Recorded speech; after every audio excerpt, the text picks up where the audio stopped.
హరే కృష్ణ అండి. నేను ఈరోజు భగవంతుడు పాడిన పాట భగవద్గీత డే 40th వీడియోని అప్లోడ్ చేద్దాం అనుకుంటున్నానండి. ఈ వీడియోని కూడా అన్ని వీడియోస్ లాగా స్కిప్ చేయకుండా కంప్లీట్గా వీక్షిస్తారని ఆశిస్తున్నాను.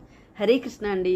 ఇంతకు ముందు వీడియోలో రాజుగారు ఏం చెప్తారండి, ఒక రాజ్యంలో ఉన్న అందరికంటే పెద్ద మూర్ఖుడిని వెతికి తీసుకురండి అని భటులకి ఆజ్ఞాపిస్తారు కదండి.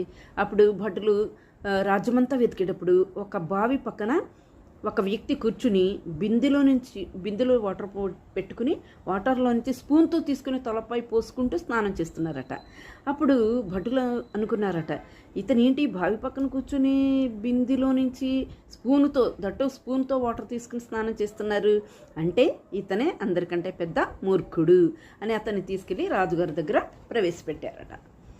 ఆ తర్వాత రాజుగారు ఏం చేశారు, ఆయనకు అన్ని సౌకర్యాలు, గృహము, తినడానికి ఫుడ్, అన్ని సౌకర్యాలు ఏర్పరిచి అతనికి ఒక కర్ర ఇచ్చారంట. కర్ర ఇచ్చి ఈ కర్రను పట్టుకొని రాజ్యమంతా తిరగడమే నీ పని అని అతను కర్ర ఇవ్వడం జరిగింది. అప్పుడు అతనేమనుకున్నాడు, చాలా ఆనందంగా, చాలా ఈజీ కదండి ఆ వర్క్,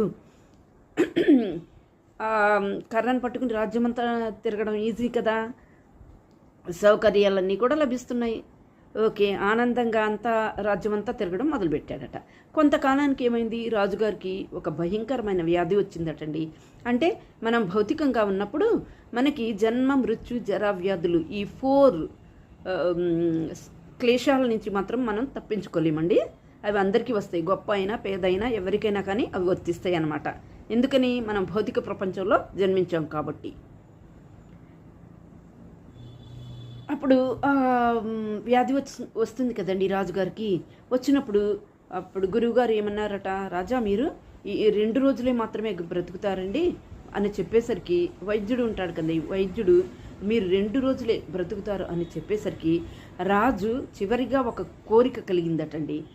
ఏం కోరిక అంటే, ఆ రాజ్యంలో ఉన్న వారందరినీ చివరిగా చూడాలి, అంటే తన మరణము రాకముందే అందరినీ వీక్షించాలని, చూడాలి అని అనుకున్నారట.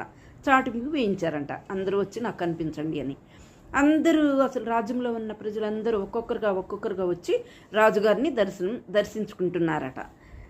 దర్శించుకుంటున్నారు, వెళ్తున్నారు. చివరకు అందరూ అయిపోయారు. రాజుగారు మంత్రితో అన్నారట, ఏమని, ఇంకా ఎవరైనా మిగిలారా నేను చూడాల్సిన వారు అని అడిగితే మంత్రి అన్నారట, ఏమని, మీరు నియమించిన మూర్ఖుడు ఉన్నారు కదండి, అతనే మిగిలాడు అని చెప్పారట.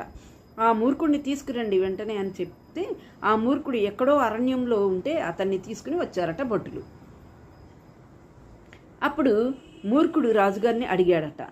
రాజుగారిని మూర్ఖుడు ఏమి అడిగాడో నెక్స్ట్